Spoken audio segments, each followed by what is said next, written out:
Good morning, or almost afternoon, everyone. My name is Ashley Smith. I'm going to break the rules real fast. This is what I look like. Odd times. So my name is Ashley Smith. I am currently an attorney at a Wisconsin-based law firm called Godfrey & Kahn. It is a full-service law firm, so we have attorneys that do a lot of different things. My practice is I am mostly involved with mergers and acquisitions, so I do a lot of buying and selling of businesses, and then I work with all of the other specialty lawyers in my firm to help coordinate the deal process. So I have a lot of high-level knowledge on a lot of different areas of the law that I'm going to be talking about to you today. Just a little bit more about me. I am a Wisconsin transplant. I am originally from Chicago. You never know how people are going to respond to that here in Wisconsin. So I'm originally from Chicago, but I moved here for law school almost 5 years ago now, and I was a 2018 Marquette Law grad. So, came to Milwaukee and stayed. We converted you. I wouldn't say all that, but I stayed. We won't talk about sports. How about that? Would you mind switching to the next slide for me? So today we're going to talk about, I'm going to give you a super high level crash course in a lot of different topics. Each one of these topics could have their own seminar, but my goal would be just to get you thinking about some of these things that you may or may not are familiar with. But like I said, keep in mind, this is going to be a super surface level discussion of many of the topics on the screen. But what I'm going to go through, because I understand that everyone has a lot of different businesses that are at different points in their development. But we're going to talk about the formation of a business, considerations for raising money, and then also the different types of ways that people or businesses or owners decide to raise money, some human resources considerations, and then lastly, I'm going to finish by talking about the different types of intellectual property out there. And I think when we talk about intellectual property, people often go straight to like technology and things that you want to protect there. And while it's definitely something you want to protect if you're a technology company, because that's essentially your business, there's important considerations for other business types too. So we'll run through those quickly. So like I just said, we're going to talk about different businesses formations. And so business formation or business type or entity has a lot to do with whether or not you are formally or informally registered with the state in which you operate your business. So as I go through these different types, and the ones on this screen I'm going to kind of run through very quickly because I want to spend the most of my time focused on the two biggest ones, which are LLCs and corporations. But the way you can kind of think about business entities or formation is informal types and formal types. And the thing that you're gonna constantly hear me bring up as I discuss the different types are legal liability and tax implications. As you run your business, whenever you make decisions, those are the first two things you should consider: tax implications and legal implications.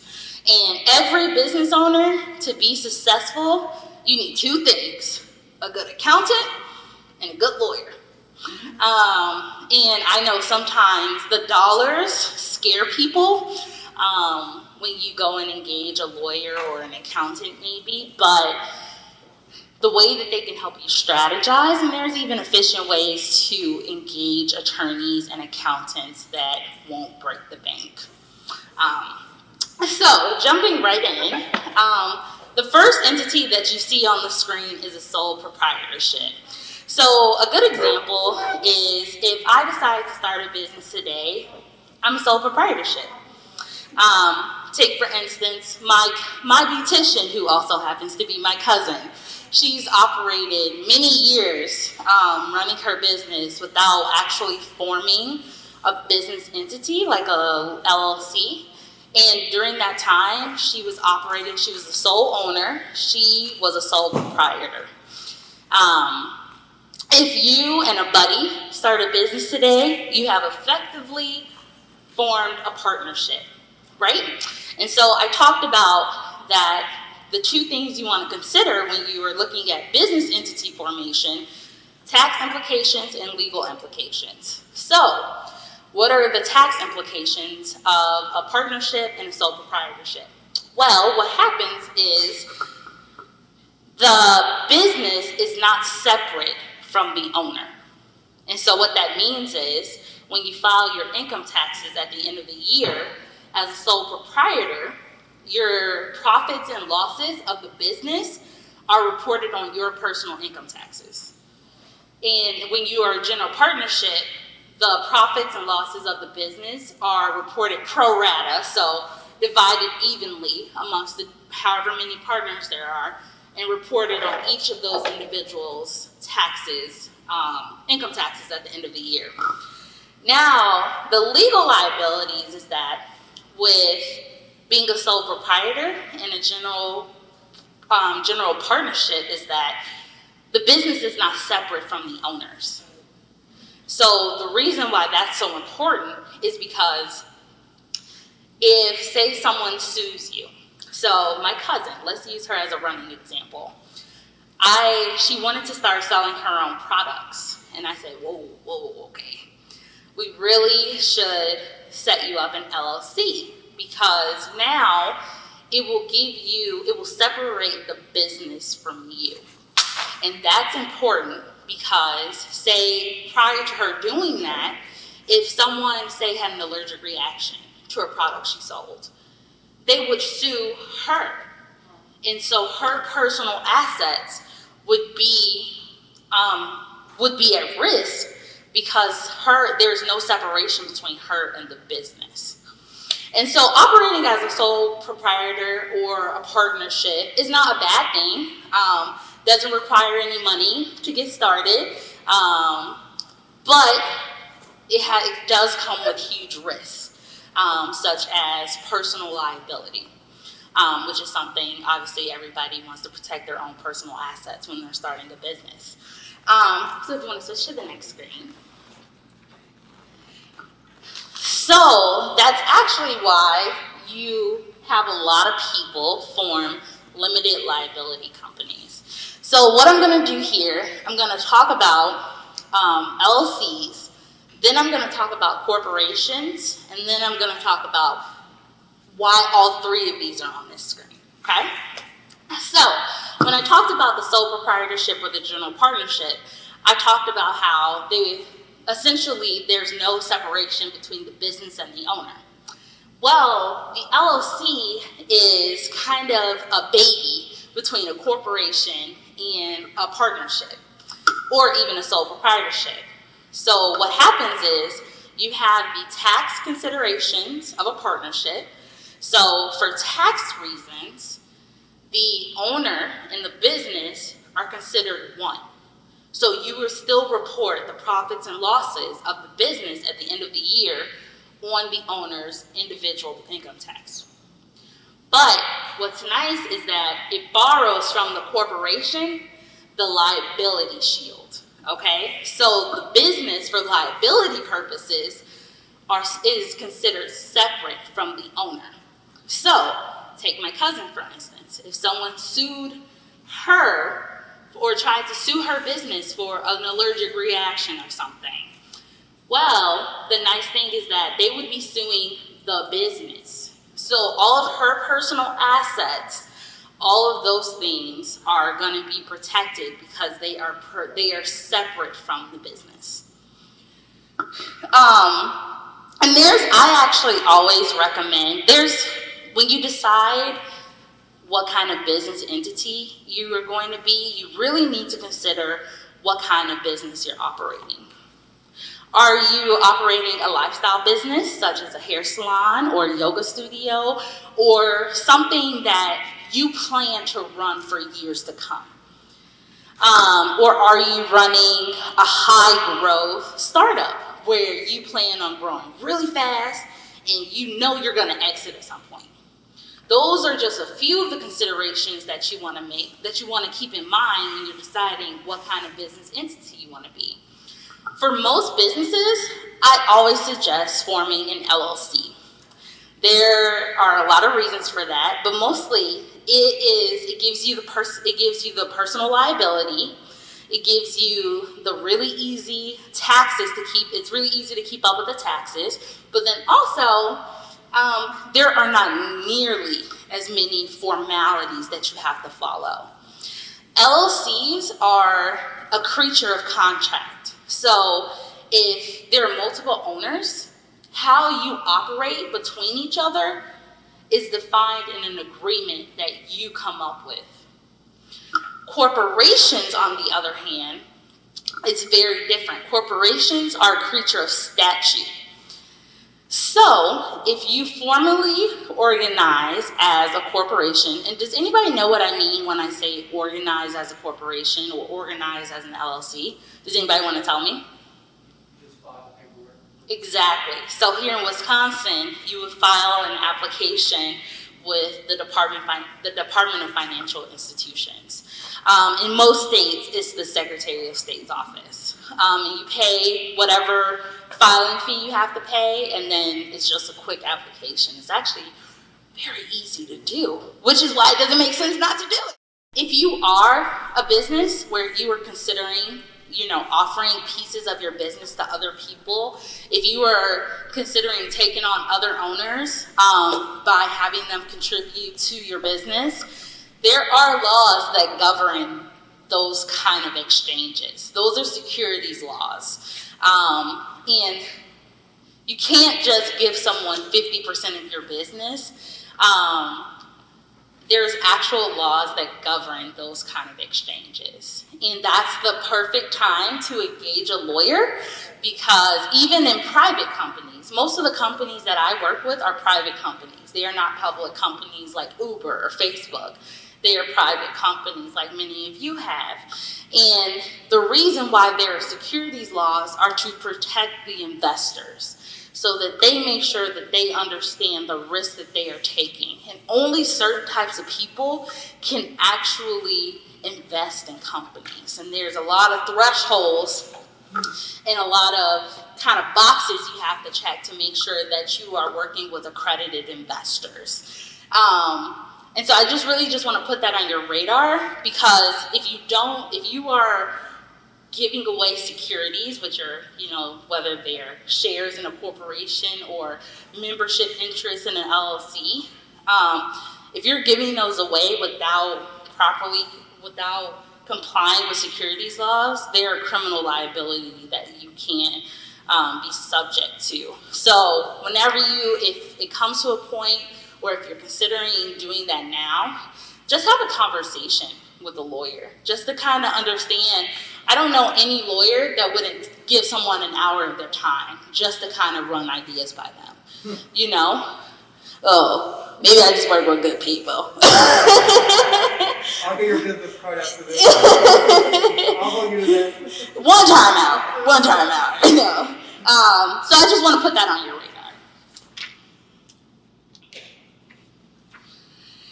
So the other big pitfall that small businesses or just business owners fall into the area of human resources. And the biggest one that I really want to hit on today is how you categorize the individuals that work for you.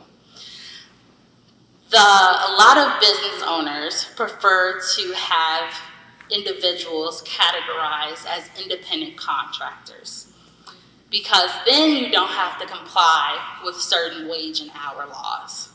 If someone is an independent contractor, you don't have to pay them overtime or anything like that, or provide certain benefits. So that's why a lot of business owners are like, oh, they're an independent contractor. Just because you say it doesn't make it true. A good test is whether or not you have control over someone. Do you determine when and where they do their work, when and where they have to be, how they do the work? Because if someone is actually an employee and you have them misclassified and they report you, the consequences are not cheap. And so that's just something that I really wanted to keep on your radar. And then taking it even a step further, even if you do properly categorize someone that works for you as an employee, there's another separate classification on whether or not you have to pay them overtime. So that categorization is either being exempt or non-exempt. So most people say, oh, if you're a salaried employee, then you're non-exempt, right? Because you're not paid by the hour, so there's no overtime. That's not really a foolproof test.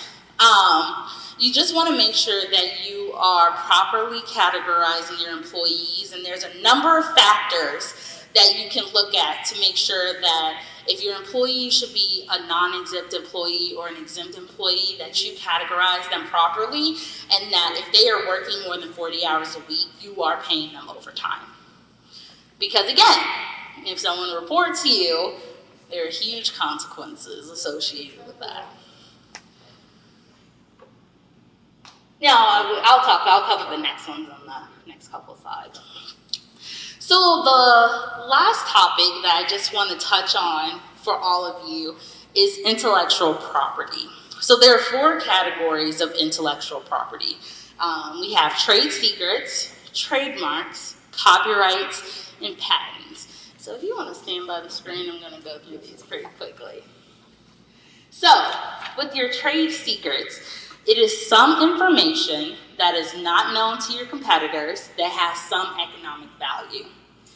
A trade secret is only a trade secret as long as it remains a secret.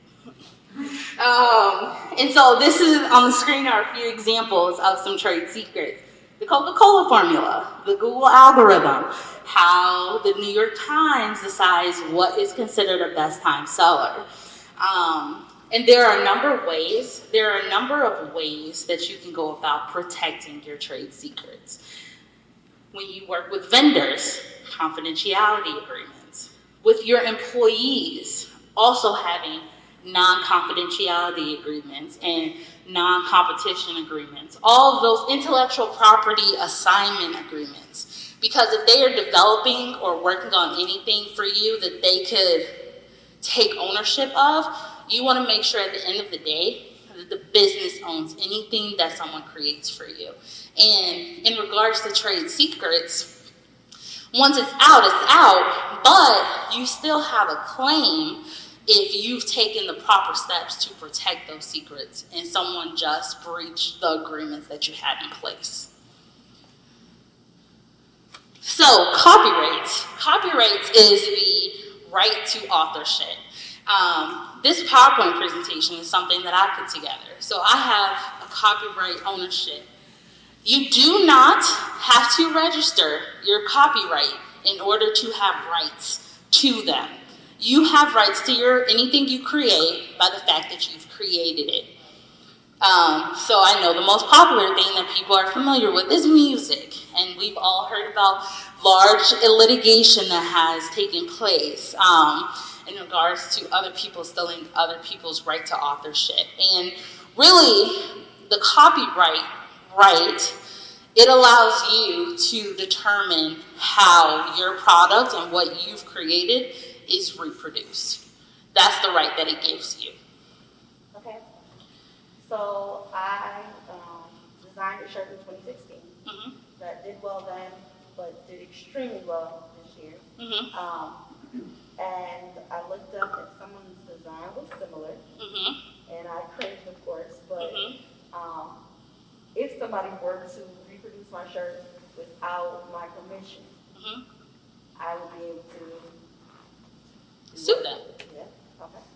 You have a claim that if you can, you have a claim that someone has infringed on your intellectual property rights, because by creating that shirt, you get the right to decide how and when it's reproduced. Patents. So patents are inventions.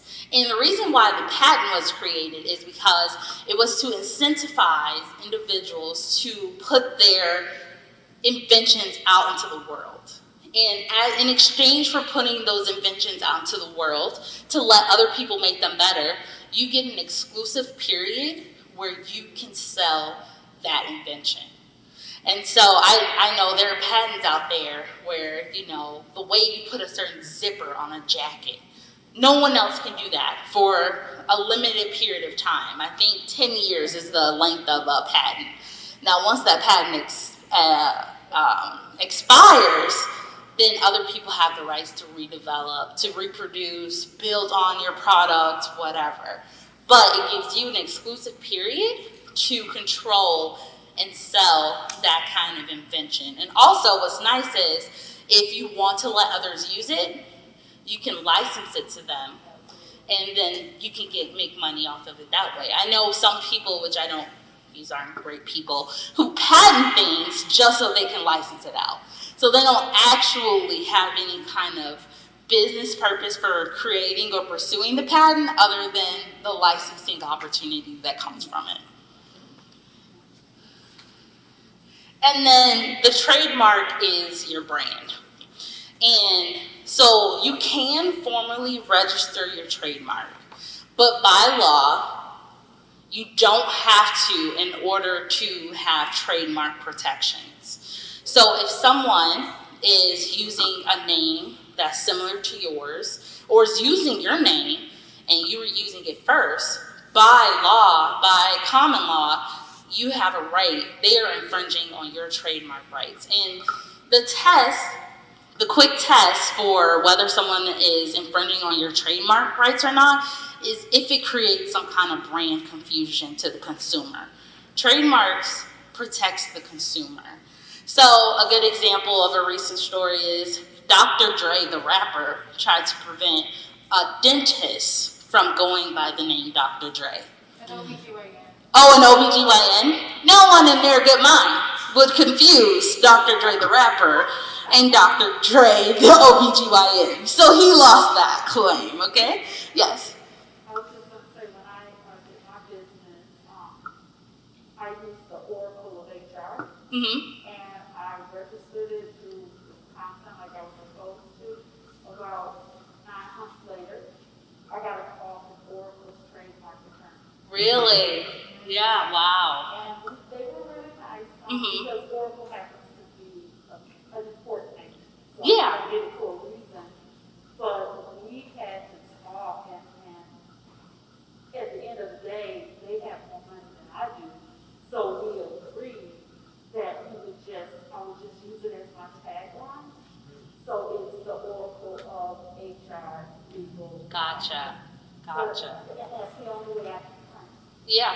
Even though I have a certification from the state.